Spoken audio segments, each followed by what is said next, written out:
자, 이제 1월 달 동안에는 자, 4번을 빌려서 지난주에는 예배. 자, 오늘은 가장 부담될 직분, 충성. 다음 주 주일 성수, 그 다음 주 헌금에 대하여 11조에 관해서 여러분들에게 신앙의 기본에 관한 이야기를 좀 드리도록 하겠습니다. 한 3년 전에 제가 7개의 주제로 좀 이야기를 했어요. 거기 뭐 선교도 좀 끼워져 있었고 제자도도 끼워져 있었고 해서 7개였는데 이번에는 4개로 좀 축소하여서 아주 기초 중에 기초, 이 정도라고 한다면, 우리 성도라고 한다면 다 있어야 된다, 이 정도의 주제를 좀 살피려고 합니다. 자, 이제 오늘은 그 중에서도 직분자, 또 충성이라고 하는 주제를 여러분들과 좀 나누고자 합니다. 자, 충성. 자, 어떤 느낌이 좀 들어오십니까? 여러분, 충성이라고 하는 이 단어는요, 지금 거의 사어에 가깝습니다. 죽은 언어에 가까워요. 여러분 한번 생각을 해보십시오. 지나간 1년 동안에 내가 누군가 대화를 할 때 충성이라고 하는 단어를 활용을 했었는지 그런 적이 없어요. 거의 없습니다. 이제 군에서나 통용될 만한 굉장히 구유물에 가깝습니다. 그리고 지금 21세기 모든 것이 첨단으로 돌아가고 있는 시대 속에서 누가 누구에게 충성을 하고 어디에 공동체에 단체에 충성을 바치고 하는 것이 상당히 좀 시대착오적인 생각이 들어질 때가 상당히 많습니다. 그렇지 않습니까? 게다가 요즘 시대에는 그런 것들보다는 오히려 개인의 자유, 무슨 인권, 그렇죠? 사람의 기호, 우리의 자유정신, 이런 것들이 훨씬 더 주목받는 시대이기 때문에 충성이라고 하는 것은 굉장히 퇴행적이고 굉장히 보수적, 잘못된 이 보수적인 느낌이 좀 들고, 이런 느낌으로 찾아오기가 쉬운 것이 충성이라고 하는 단어입니다. 거의 군에서 이제 구호로만 사용하고 있는 것이 충성이라고 하는 거예요. 그나마 이제 이야기하는 게 그나마 이 종교의 영역에서, 그것도 불교에는 이런 개념도 존재치가 않아요. 거의 이제 기독교에서만이 이 충성이라고 하는 것을 이야기를 합니다. 자, 그렇기 때문인지 몰라도 오늘 여러분들이 이제 말씀을 읽으실 때 두 절을 함께 합독을 하셨는데 어떠한 생각으로 두 절을 읽으셨는지 모르겠습니다. 아마도 제가 예상하기로는 90% 이상이 오늘 목사님이 어떤 이야기 할지 뻔하다, 이 생각을 가지고 오늘 아마 말씀을 읽지 않으셨을까 생각을 합니다. 당위적으로 그래, 직분자라면 충성해야지. 사실은 오늘 그게 맞아요, 여러분. 자, 이제 일어서셔서 나가셔도 괜찮습니다. 사실 이제 뻔한 결론을 우리가 가지고 온단 말이죠. 자, 그 결론은, 언어는 같으나 거기까지 도달할 때까지의 우리는 그 과정을 좀 살피면서 우리에게 충성이 과연 어떤 의미가 있을까, 그리고 직분이라고 하는 것이 우리에게 어떤 개념을 가지고 있는 것인지를 정확히 명확히 우리가 이것을 세워놓고 있지 않으면 오늘 이 고린도 교회와도 같이 교회에 분쟁이 찾아오고 어려움이 찾아올 때, 교회가 휙휙 넘어질 때 충성을 그저 손에서 이렇게 놓아버리는 이런 일들이 우리 가운데 벌어질런지도 모릅니다. 자, 그래서 오늘 이 말씀을 뻔한 결론이다 생각하지 마시고, 항상 주님의 말씀을 들을 때는 우리가 새하얀 백지장에 줄부터 그으면서 시작한다는 전제의 마음을 가지고 다가오지 않으면 말씀은 새롭게 다가와지지가 않아요. 늘 읽는 말씀이고 늘 듣는 말씀이고, 목사님의 음색도 주일마다 늘 비슷하고 내용도 늘 비슷한 것 같은데 그거는 저편의 문제이고, 여러분들은 늘 이 백지에 내가 줄을 긋고 처음부터 글씨를 또박또박 써내려간다는 생각을 가지고 말씀을 접근하셨으면 좋겠습니다. 자, 그러면 먼저 고린도전서 4장 1, 2절을 살피기 전에, 자, 고린도전서가 여러분 어떤 성격을 가지고 있는 서신서입니까? 이것은 바울이 에베소에서 디도편에 보내서 에베소 교회에 보냈던 하나의 편지요 서신서의 형식을 가지고 있습니다. 굉장히 긴 편지예요. 편지를 쓰는데 바울이 장장 고린도전서 16장을 할애해서 편지를 썼습니다. 왜 그렇게 잔소리를 많이 했을까요? 솔직히 편지를 쓴다라고 한다면 아무리 길게 써봐야 여러분 2장, 3장인 거잖아요. 그런데 장장 고린도전서 16장을 썼어요. 도대체 무슨 잔소리 할 거리가 이렇게 많았던 것인지, 아마 이 고린도 교회 안에 여러 가지의 문제들이 많았던 것 같습니다. 자, 그러면 이 편지가 쓰여지게 된 배경을 좀 간단하게 좀 스케치를 좀 해볼까요? 자, 바울이 이 고린도 교회를 어떻게 개척하게 됐습니까? 누구와 함께 개척했죠? 개척 멤버가 누구였습니까? 브리스길라와 아굴라예요. 브리스길라 아굴라 부부와 함께 강변에서 기도 처소를 마련해 놓고 있다가 거기서 하나님의 교회가 세워졌어요. 자, 그런데 우리가 그렇게만 알면은 고린도 교회가 매우 자연스러운 과정을 통해서 세워졌을 거라 생각을 합니다. 자, 그런데 그렇지 않아요. 제가 간단하게 고린도 교회까지 오게 되기까지 바울의 여정을 간단하게 설명을 좀 해드리면, 바울이 먼저는 사도행전 17장에 보시면 데살로니가 지역에 도착하게 됩니다. 그렇죠? 거기서 바울이 먼저는 회당에 들어가서 이제 유대인들에게 먼저 복음을 전하기 시작을 해요. 그렇죠? 항상 이제 바울이 했던 방식이 이제 회당에 먼저 들어가서 동족 유대인들에게 복음을 전했던 것으로 이제 이렇게 복음 전도를 시작을 했습니다. 근데 그 회당에 들어가서 데살로니가에 있는 유대인들을 만나 보니까 그들이 상당히 거칠어요. 좀 그런 게 있죠. 지역에 따라서 사람의 성향이 좀 다르잖아요. 좀 거칠어요. 여러분이 충청도에 가서 목회를 하면, 지금 제 동기 목사가 서울 사람인데 충청도에 내려간 지 한 1년 정도 됐어요. 그런데 이거 그래봐야 한 200km밖에 안 떨어져 있잖아요. 대전하고 서울이라고 해봐야지. 그런데 그렇게 다르대요. 본인은 평생 서울 경기 지역에서만 있다가, 교회도 거기에만 있다가 담임 목회를 한다고 거기로 내려갔는데 다르대요. 반응이 없대요. 반응이. 저도 조금 느립니다, 여러분. 뭐든 항상 느려요. 성품도 그런데 그냥 태어난 지역이 그런 것 같아요. 지금 데살로니가 지역에 있는 사람들의 성향이 어땠냐면 좀 거칠었어요. 그래서 바울이 애정을 가지고 복음을 전했던 야손이라고 하는 집이 있습니다. 이 사람들이 바울을 괴롭히기 위해서 어디로까지 찾아갔냐면, 본인에게만 온 것이 아니라 바울의 친구였던 야손의 집에까지 찾아가서 그들에게 헛짓거리를 한 거예요. 근데 그들을 겁박하고 위협하기 시작을 합니다. 그래서 바울이 이 괴롭히는 일을 견디다 못하여서 결국 데살로니가를 떠나게 되어집니다. 그리고 도착한 곳이 어디입니까? 그래서 도착한 곳이 베레아라고 하는 곳이에요. 베레아. 이단들이 차용한 곳이어서 조금 아쉽긴 한데 베레아라고 하는 지역이었습니다. 근데 베레아라고 하는 지역의 사람들은 바울에게 꽤나 호의적이었어요. 성경도 표현해 놓기를 어떻게 표현했냐면, 데살로니가 사람들보다 베레아 사람들이 더 너그러워서 간절한 마음으로 말씀을 받았습니다. 여러분은 별 느낌 안 오시죠? 저에게는 그 말을 읽는데, 이 상황은 바울에게 얼마나 큰 위로가 됐을까. 여러분, 이런 모습이 목회자에게는 최고의 선물입니다. 간절한 마음으로 너그러워서 말씀을 받았어요. 여러분, 이 태도는요, 말로 설명할 수 없는 어마어마한 희열을 목회자에게 가져다 줬을 거예요. 간절한 마음. 내가 전하는 하나님의 이 복음을, 하늘의 복음을 저들이 간절한 마음으로 들어줬어요. 사랑하는 여러분, 우리 베레아인들의 이 마음의 태도와 자세를 저도 그렇고 말씀에 대해서는 우리가 진지하고 정말 경청하고 세상이 그 어디에서도 줄 수 없는 하늘의 비밀을 우리에게 말해주고 있구나라고 하는 이 사실 앞에 늘 감격하고 감사하고, 이런 마음의 태도를 여러분 잃지 않으시는 여러분들 되시기를 주의 이름으로 축원합니다. 병들면 나타나는 첫 번째 현상이 뭐예요? 뭡니까 여러분? 밥 먹기 싫어져요. 정확합니다. 애들 아파봐요.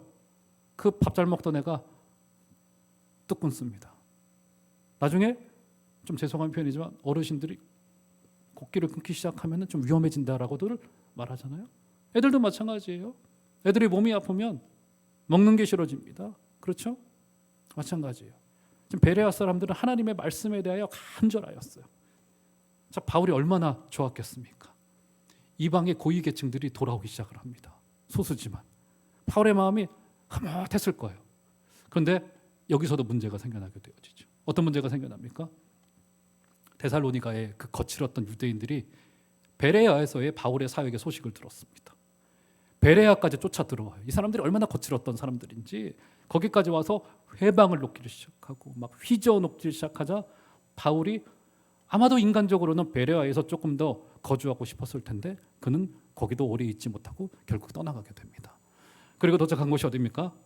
지금도 그 이름으로 남아있는 그리스의 아테네가 그 이름을 차용한 아덴이라고 하는 도시, 아덴이 아테네라고 하는 의미예요. 아덴으로 가게 되어집니다. 거기 보니까 종교가 많아요. 우상들이 많고 철학이 발전한 곳이었습니다. 그래서 거기서 바울이 시장 한가운데서 여러 철학자들과 논쟁을 벌이기 시작합니다. 거기 유명한 설교가 하나가 있죠. 아레오바고라고 하는 곳에 서 있던 바울의 변증적인 설교, 아주 위대한 설교가 있습니다. 그렇게 당대의 최고의 철학자들과 논리로 하나님의 복음을 전하였어요. 아마 여기에서는 바울이 또 다른 희열을 맛봤을 거예요. 바울이 그가 가지고 있는 지식과 지혜의 장점을 최대한 활용하여서 이 이방의 철학자들과 논쟁하고 논의하고 복음을 전하면서 그는 하나씩 둘씩 복음의 영역을 넓혀가고 있구나. 지금 내 장점이 발휘되고 있구나. 여러분, 사역을 하다 보면 그럴 때가 있더라고요. 저도 설교를 할 때도 그렇고 부서로 예전에 섬길 때도 그런 느낌을 받을 때가 있습니다. 좀 잘 되겠구나, 조금 좋아지겠구나, 이렇게 느낌으로 올 때가 있어요. 이거 조금 열매가 있겠는데, 이런 생각이 좀 이렇게 올 때가 있습니다. 그런데 결과는 안 좋아요. 지금 이 아덴에서의 사역이 딱 그랬습니다. 바울의 이 아레오바고에서의 설교, 나중에 한번 여러분 사도행전 17장 후반부를 한번 찾아보십시오. 거기서 바울이 아주 위대한 설교를 합니다. 그래서 철학자들을 한마디로 논리로 꺾고 복음을 전하고, 이런 역사들이 이 아덴에서 있었어요. 근데 문제는 뭐냐면 결과가 좋지 않았어요. 결과가 시원치 않았습니다. 성경이 기록해 놓고 있기를 어떤 사람은 바울을 조롱했다고 말하고, 어떤 사람은 나중에 듣겠다고 하고 바울을 떠나갔습니다. 여러분이 나중에 듣겠다는 말 무슨 말입니까? 저 나중에 들게요 하고 그 나중이 얼마일지는 몰라요. 안 온다는 이야기고 지금 듣기 싫다는 이야기인 겁니다. 맞잖아요, 여러분. 그리고 결국 그래서 바울은 아덴을 이렇게 사역의 실패를 경험하고 떠나고 말아요. 자, 데살로니가 정리를 해보면, 그 다음 베레아, 그 다음 아덴에서의 세 지역에서의 연속적인 사역이 여러 가지의 이유로 전부 다 실패하고 말았습니다. 그리고는 도착한 곳이 결국 어디입니까? 어떤 이유에서 때문인지는 모르겠지만 바울은 선교 일행들과 떨어진 채 결국 이제 고린도로 홀홀 단신으로 도착하게 되어집니다. 그리고는 거기서는 바울이 무슨 일을 시작해요? 놀랍게도 회당으로 들어가거나 복음을 전하는 것이 아니라 천막을 깃는 일을 브리스길라 아굴라 부부와 시작을 합니다. 왜 천막을 깃게 됐는지 이해가 되시죠? 조금 쉬고 싶은 거예요. 3번 연속 사역이 실패되어졌습니다. 바울이 고린도에서 바로 전도로 들어가지 않고 몇 달의 기간이라도 그는 잠시 사역을 놓고 싶었고, 마침 그가 손재주가 좋았기 때문에 천막을 깃는 일을 브리스길라 아굴라 부부와 함께 하면서 함께 위로를 받고 있었던 상황이었어요. 왜 함께 위로가 되었을까요? 브리스길라 아굴라 부부가 어떤 사람들이었습니까? 굉장히 믿음이 신실했던 사람들이었어요. 그 사람들은 원래는 로마 시대에 거주하고 있었습니다. 그런데 어떤 일이 있었어요? 그때 당시의 황제였던 글라우디우스가 로마 시내에 칙령을 한 가지를 내립니다. 로마 시내에 있는 모든 이방 종교를 가진 사람들은 전부 다 떠나가라. 그래서 그 광풍에 휘말려서 브리스길라와 아글라 부부도 자신들의 재산과 집과 땅을 모두 다 내려놓고 그들은 쫓겨나야 했어요. 여러분, 얼마나 기가 막힌 상황인 겁니까? 신앙을 가졌다라고 하는 이유 때문에 집과 땅과 재산들을 모두 다 내려놓고서는 전부 다 떠나가래. 전부 다 떠나가래.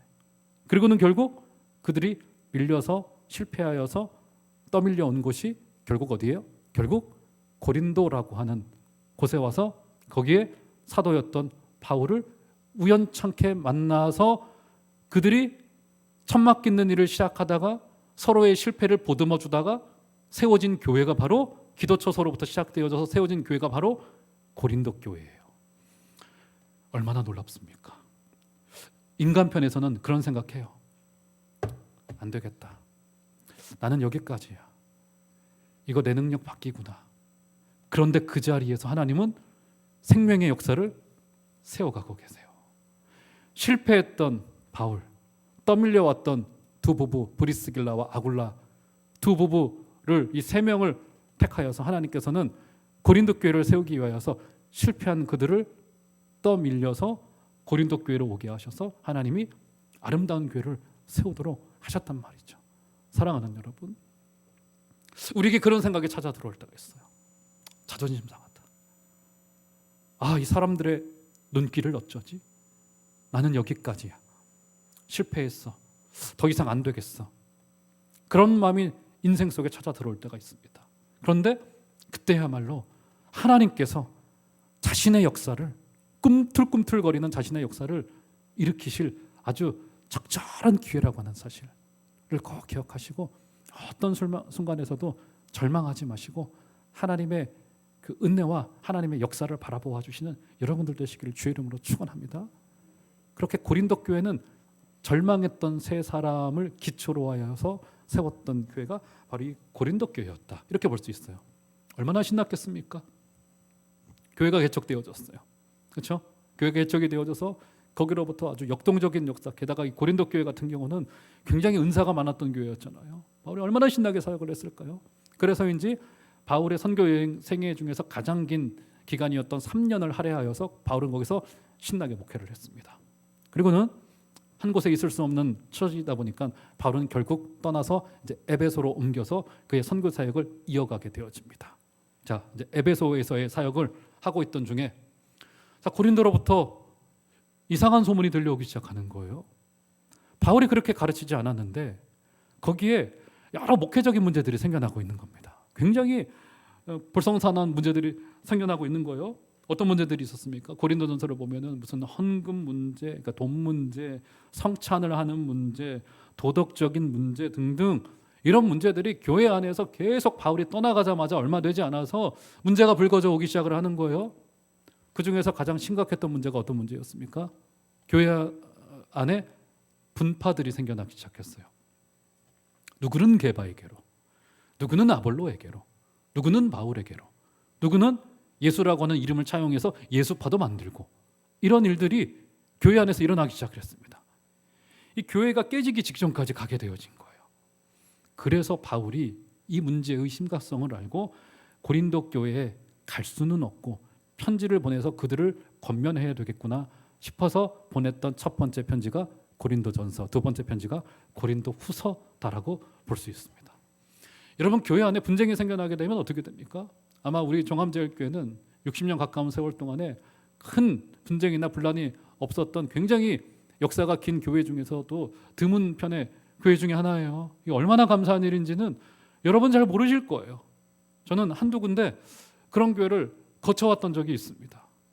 그런 교회 있으면은 교육자들이 힘들 뿐만이 아니라 우리 성도님들이 그 마음의 괴로움이라고 하는 것은 정말 말로 표현할 수가 없어요. 우리 노예 안에도 지금도 진행 중인 교회들이 있습니다.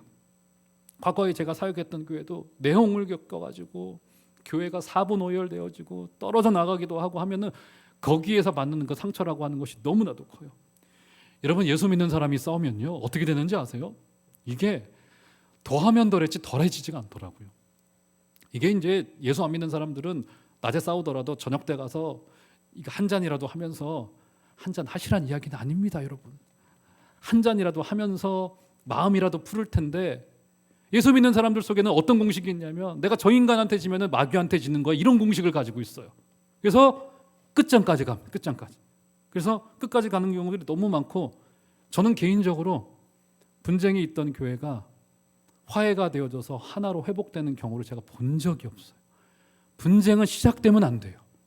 굉장히 중요한 문제입니다. 그렇죠? 여러분, 이렇게 분쟁하는 교회에 드러나는 첫 번째 특징이 뭔지 아세요? 가장 중요한 특징이 뭔지 아십니까? 특징적인 모습들이 있습니다. 그게 뭐냐면 성도들 사이에, 사역자들 사이에, 직분자들 사이에 영적인 피로감이 쫙 몰려옵니다. 그럴 수밖에 없죠. 왜냐하면 무슨 일만 하면은 수근수근대고 하다 보니까 어떻게 되는 겁니까? 내가 무슨 영화를 보겠다고 이 직분을, 교사직을 감당하고 있고 직분을 감당하고 있어 하면서 어떤 일이 벌어지기 시작해요? 내가 맡고 있는 직분을 손에서 하나둘씩 하고 있는 일을 놓아버리기 시작을 합니다. 그래서 오늘 바울이 4장 1, 2절을 통하여서 우리를 그리스도의 일꾼이요 하나님의 비밀을 맡은 자로 여길지어다 2절에, 그리고 맡은 자들에게 구할 것은 충성이니라 라고 했던 이 말씀의 배경과 사정이 되는 지금 환경이 고린도 교회의 이런 문제였습니다. 분쟁을 겪는 교회이다 보니까 하나둘씩 어떻게 되는 겁니까? 자기가 맡고 있던 직분들, 교사직들, 교회를 섬기는 직들을 더러워, 나 더러운 걸 안 보겠어 하고 손에서 하나 둘씩 직분을 놓기 시작하는 거예요. 이거 누가 좋아하겠습니까? 누가 좋아하겠어요? 마귀만 좋아하는 일이 벌어지고 마는 거라고요. 자, 그래서 바울이 이제 고린도전서를 써서 이제 그들에게 권면하려 하고 있는 거예요. 자, 1절 한번 보실까요? 1절. 자, 이제 1절에 도달한 겁니다. 이제 다 같이 한번 큰 소리로 읽어보도록 하겠습니다. 시작. 사람이 마땅히 우리를 그리스도의 일꾼이요 하나님의 비밀을 맡은 자로 여길지어다. 우리 1절은 좀 외우시면 좋을 것 같습니다. 다시 한번 외워보도록 할까요? 사람이 마땅히. 시작.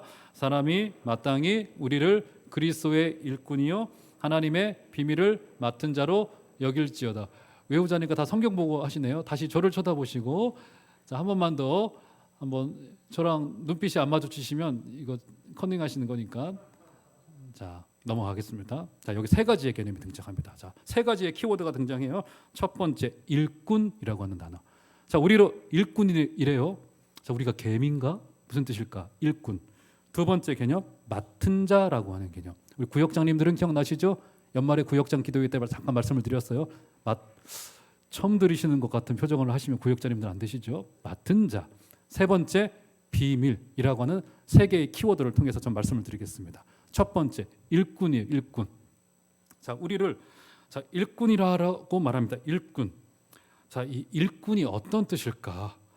자, 일 시켰으니까 개미처럼 쉬지 말고 일해. 뭐 이런 뜻일까요? 자, 일꾼이라고 하는 말은요. 제가 1부 때는 이것을 다 설명을 해드린다고 조금 시간이 조금 많이 지났는데, 자, 중간에 있는 것을 다 넘어가고, 일꾼이라고 하는 헬라 말은 어떤 뜻을 가지고 있냐면, 여러분 벤허라고 하는 영화 보셨죠? 거기 보면 노를 젓는 장면이 등장합니다. 배 밑에서 밑창에서 노를 젓는 분들이 계세요. 그러니까 여기 이 일꾼이라고 하는 이 헬라 말 이 문자적인 뜻 자체가 어디 밑에서 노를 젓다라고 하는 문자적인 의미를 가지고 있습니다. 그때 당시에 노예들 중에 노를 젓는 노예들이 있었습니다. 이들의 특징이 뭔지 아세요? 여러분 노를 저을 때 예를 들어서 5명씩 배 밑에서 노를 저어요. 그런데 이들이 신호도 없이 중구난방으로 노를 젓는다고 생각을 해보십시오. 혹시 영화 보셨나요?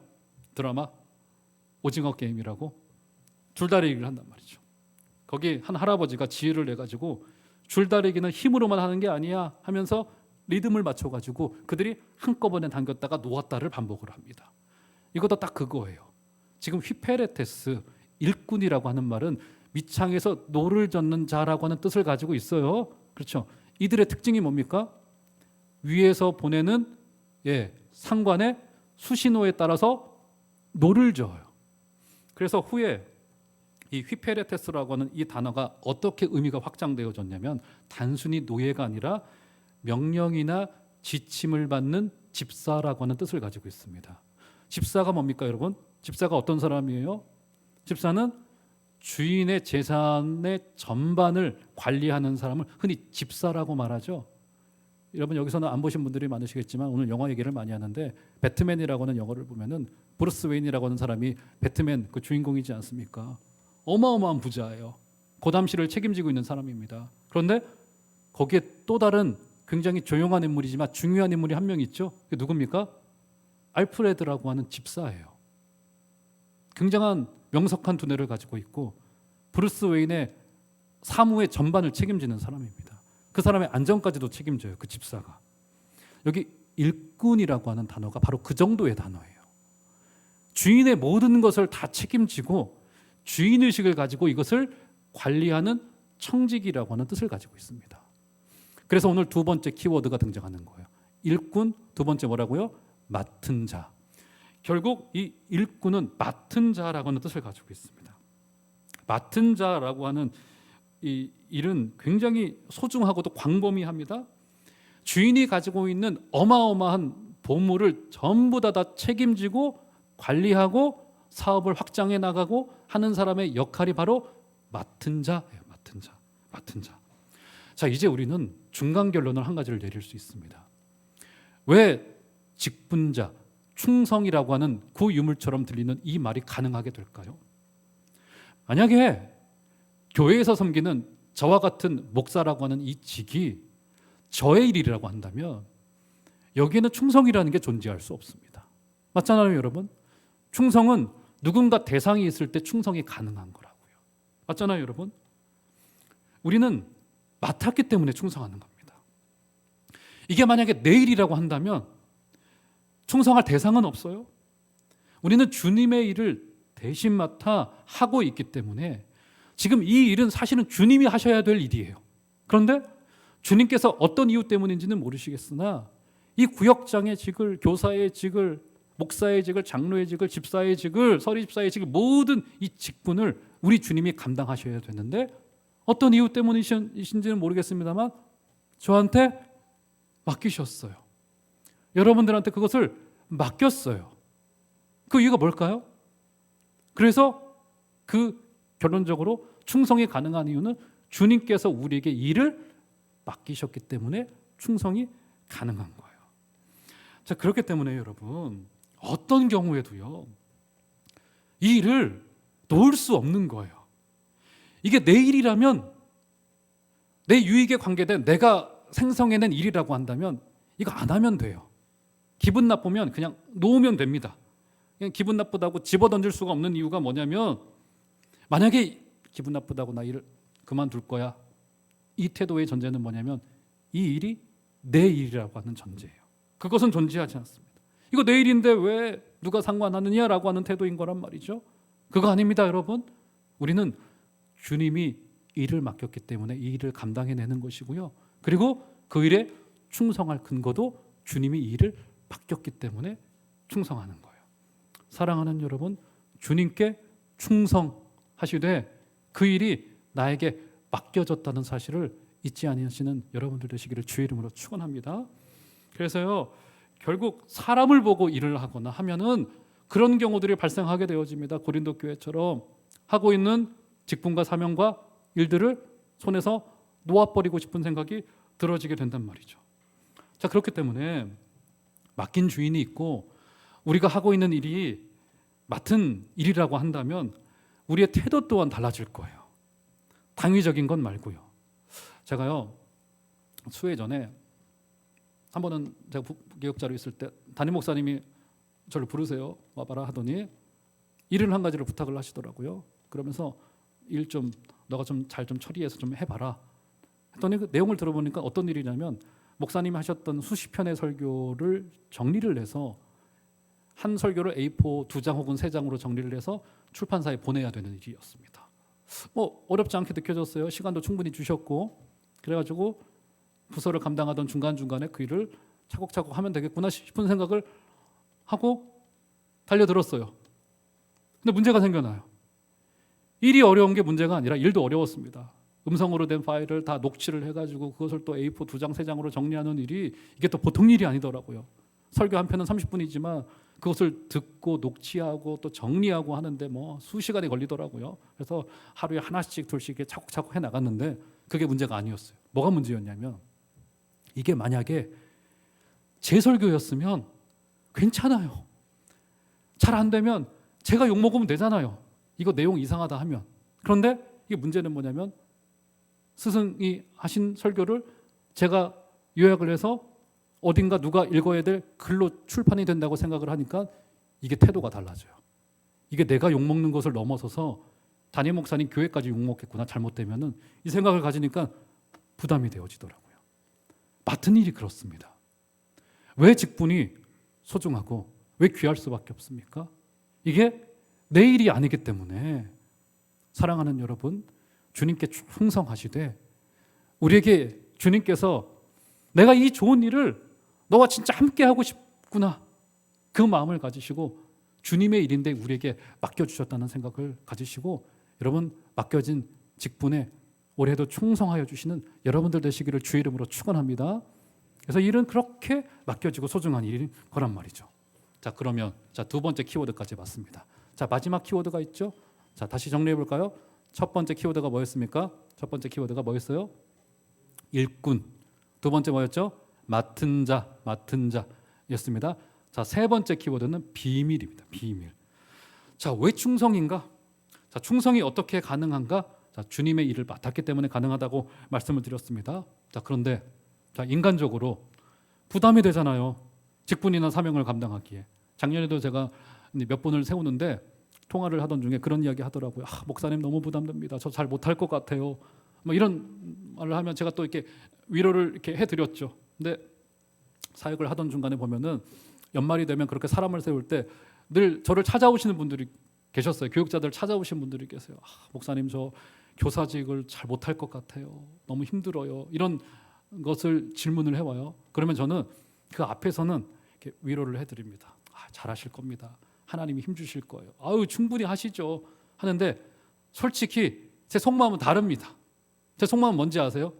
제 속마음을 제가 오늘 알려드릴 테니까 이제 올해 말부터는 저를 찾아오시 마시기 바랍니다. 제 속마음이 뭔지 아세요? 목사님 저 잘 못하겠어요. 그러면 잘 못할 것 같아요. 잘할 수 있겠습니까? 하면은 제 속마음의 대답은 뭐냐면 네, 잘할 수 없어요예요. 우리는 잘할 수 없어요. 괜찮습니다. 그런데 왜요? 생명에 관한 일은 주님의 소관이기 때문에 여러분 우리가 어떻게 생명을 살려낼 수 있겠어요? 잘 못해요. 이거 당연한 겁니다. 잘할 수 없다는 말이 정답이에요. 왜요? 주님의 것이기 때문에. 그래서 오늘 본문에 그것을 비밀이라고 말하는 비밀. 비밀이라고 하는 이 말씀의 의미를 풀어야 오늘 설교의 결론을 제대로 맺을 수 있을 것 같습니다. 비밀이 뭡니까? 비밀? 우리는 뭔가 은밀한 일, 감추어진 일이라고 하는 뜻으로 받아들이기 쉬운데 비밀이라고 하는 이 뜻은 제가 그대로 어떤 책을 인용해서 가지고 왔는데 이게 적절한 설명인 것 같아요. 미스테리온이라고 하는 이 헬라 말의 뜻은 뭐냐면 전에 감추어졌던 것이 이제 분명하게 드러난 특별한 것이라고 조금 길게 설명을 했습니다. 그러니까 전에는 감추어졌던 것인데 어떤 계기를 통하여서 드러난 특별한 것이라고 하는 이 과정의 의미를 가지고 있어요. 이 비밀이라고 하는 뜻이. 그러니까 우리말 어감대로 뭔가 은밀하다, 뭐 감추어지기만 했다 이런 의미가 아닌 거라고요. 이게 뭐라고요? 전에는 감추어졌던 것인데 어떤 계기를 통하여서 확연히 드러난 일, 분명히 드러난 특별한 일을 뜻할 때 그것을 비밀이라고 헬라 말의 의미를 가지고 있다고요. 그런데 오늘 사도 바울이 그 의미를 가지고 뭐라고 말합니까? 직분자는 하나님의 무엇을 맡은 자라고요? 비밀을 맡은 자다. 그 비밀이 뭡니까? 비밀? 여러분, 비밀은 바로 성령을 통해 은혜로 드러난 하나님의 구원 사역을 뜻하는 거예요. 그래서 사실은 의미적으로만 봤을 때는 여기서 비밀은 사실 신비라고 번역하는 것이 조금 더 옳은 의미일 것 같아요. 여러분, 교회는 신비한 공동체입니다. 교회는 영광스러운 공동체고요. 오늘 말씀의 표현대로 하자면 교회는 이 비밀을 가지고 있는 공동체예요. 이 이너서클 안으로 들어오지 못하면 밖에 있는 사람들은 교회의 비밀을 절대 알 수 없어요. 사랑하는 여러분, 교회는 이렇게 신비한 공동체고요. 일꾼 되는 것은 그래서 굉장히 영광스러운 일이에요. 사랑하는 여러분, 제가 담임 목사로서 여러분들에게 이 말을 오늘 꼭 권면하고 싶었습니다. 여러분, 직분 받기를 사모해 주시기를 바랍니다. 요즘에 목사직, 장로직, 집사직이 굉장히 안 좋은 의미로 지금 받아들여지고 있어서 상당히 너무 아쉽고 우리 성신대학교 신학대학원도 과거에는 경쟁률이 막 4대1, 5대1 됐었는데 지금은 이제 몇 년 뒤에는 올해는 그나마 이제 미달 사태가 벌어지지 않았는데 우리 교단과 통합교단을 빼놓으면 이제 모든 신학교가 다 미달 사태입니다. 뭐요? 목사직 하기 싫다는 거예요. 부끄럽다는 거예요. 젊은 사람들의 인식세계 속에서. 그런데 오늘 말씀에 의하면 이것은 복음의 비밀을 맡은 자로서 영광스러운 교회로 부름받은 자들인 거란 말이죠. 직분 받기를 사모하십시오. 부담을 갖지 마시고 하나님의 영광스러운 자리에 함께해 주시기를 부탁을 드리겠습니다. 올해 맡겨진 교사의 직, 섬기는 직, 우리 당회를 통하여서 인준되어진 모든 직분의 자리에서 충성하여 주시고 하나님의 나라를 섬겨주시는 여러분들 되시기를 주의 이름으로 축원합니다. 그래서 직분은 한편으로는 어떻게 잘할지 걱정하지 마십시오. 저는 늘 직분이나 사명을 이야기할 때 그런 표현합니다. 우리는 어떤 자들이냐면 주님이 차려놓은 밥상에 숟가락 얹는 딱 맞아요. 시편 23편에 주께서 원수들의 목전에서 우리에게 상을 베풀어 주신다고 말하잖아요. 우리는 숟가락 얹는 자들이에요. 부담 갖지 마시고 하나님의 나라 일에 동참하여 주시는 은혜가 있기를 부탁을 드리겠고, 동시에 이 일은 영광스러운 주님의 일을 대신하여 그분의 업무 전반을 책임지는 알프레도로 우리를 부름받았다는 사실을 꼭 기억하시고, 이 영광스러운 일에 함께하여 주시는 여러분들 다 되시기를 주의 이름으로 축원합니다.